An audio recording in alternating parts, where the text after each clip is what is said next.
which makes Gorgeous George and also their wrestling. But then Johnny Dole becomes. Does he become like he wants to do more? Does he become bored? What happened? And he had looked like he had such a good deal in Southern California. So the How would same. he ever end up leaving that?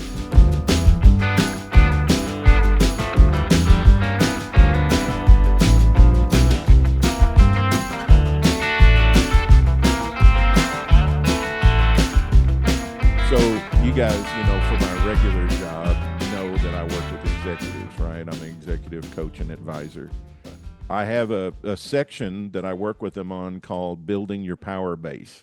And that's what Jim was doing. He was, if I work with a CEO, for example, here in Columbia that's centrally located in Jefferson City, the capital just down the road, I'm like, how many calls can you make to get to the governor?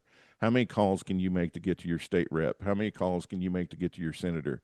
Well, Jim got to the point where he could just call them direct, right? He's building his power base, not just with the building managers, not just with the media executives, but with the political people in those areas.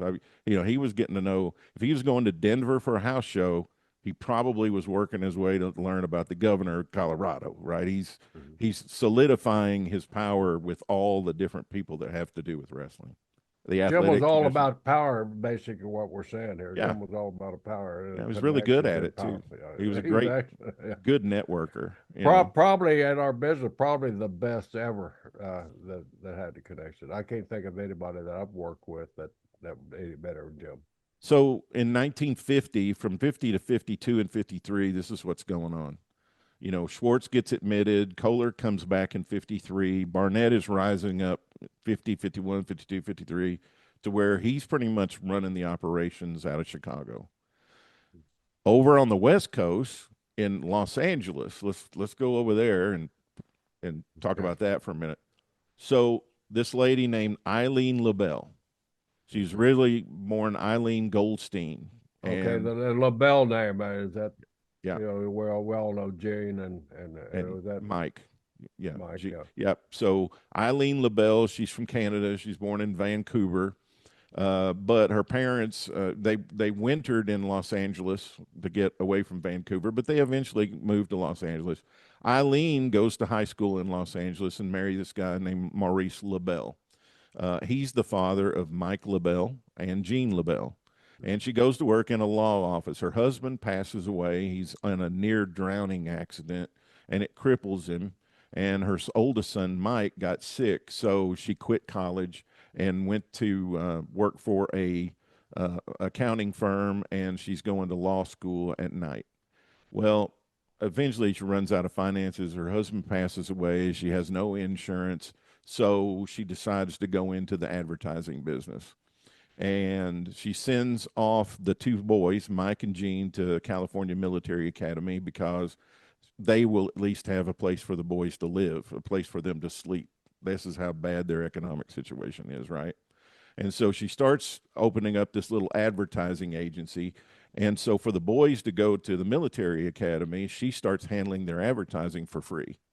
So the boys can go to school and have a place to live, and she takes care of their marketing and advertising. And she starts building accounts and getting different accounts and this, that, and the other. Well, she gets the account for the Los Angeles Athletic Club. The Los Angeles Athletic Club owns the Olympic Auditorium where wrestling takes place. And eventually she works her way up to become the accountant and bookkeeper for the Olympic Auditorium. Over here on the other side, we got a guy named Cal Eaton. Cal Eaton was an inspector for the California Athletic Commission. He works for this powerful entity that regulates boxing and wrestling in Los Angeles. Well, when they need a manager and promoter for the Olympic, he's recommended by Eileene LaBelle. She goes, I know a guy. It works for the athletic commission. His name is Cal Eaton, and he's the guy that you need to hire. Well, when Eaton is hired to take over the Olympic, their boxing profits went anywhere from $900 to $1,200 a show to $11,000 a show. Like that's how good he is. Plus, he's connected to the commission, right? He used to be one of their guys, so he kind of knows how to work the system. He knows how to promote stuff. They have a fight at the Olympic, the Henry Armstrong and John Thomas fight at the Olympic draws $42,000. That's in 1942, right? Wow. Wow. Well, you kind of can connect the dots here because Eileene recommends this guy nobody's ever heard of before that works for the commission. How does she know him? Well, in 1947, Cal Eaton's wife files for divorce and claims mental cruelty. She gets 40 grand. And then 6 months later, guess who gets married? Cal Eaton and Eileene LaBelle get married. Wow. Wow. And she becomes Eileene Eaton then, right? And so they start promoting boxing and wrestling at the Olympic Auditorium, and they grow this business. Well, over in the booking side of things, we got a guy by the name of Johnny Doyle. And Johnny, Important name. Remember that name, Johnny Doyle. yeah, Johnny Doyle worked for a guy named Ray Fabiani in Philadelphia. Well, then he moves into LA, and how'd that go again? So the California Athletic Commission, they regulated wrestling and boxing in California, and they passed a law that said that promoters could be licensed and bookers could be licensed, but you couldn't do both, right? So Johnny Doyle has this booking office in Los Angeles that books the talent, and Cal and Eileene Eaton have this promotion at the Olympic that promotes the events. And on the down low, Doyle actually gets percentage points in the promotion that he's not supposed to have, right? Of course. Yep. Of course. Yeah. So there's a letter that we found from 1941 when Doyle has been there for like a year, and he writes a letter back to Jack Pfeffer. It's in the Pfeffer collection at Notre Dame, and Doyle is bragging about how great the crowds are and how much their money they're making, and he says, "Man, I'm going to have a lot of headaches here, and the headaches I'm going to have is from drinking all this champagne from all this money we're making." And so he says business is bad everywhere except here in Southern California. And so they have a minority partner named Jim Londos. There's that name again. He's involved in this too. So essentially what happened was the Darrows, who were the promoters in Los Angeles, along with Toots Mondt, they controlled it, right? The California Athletic Commission kind of phased them out and phased the Eatons and Doyle in. They basically transferred the wrestling monopoly from one group to another group. Wow. So much back then was just based on connections, right? Right, Like right. William Muldoon in New York. You had guys that come along that they're very autocratic. They're very very dictatorial, and you get in with them. Obviously, something's going up the chain with a little bit of cash going up the chain. All of a sudden, you have a monopoly on all of the wrestling, and that's what it looked like that LaBelle had with Johnny Doyle. Mm-hmm.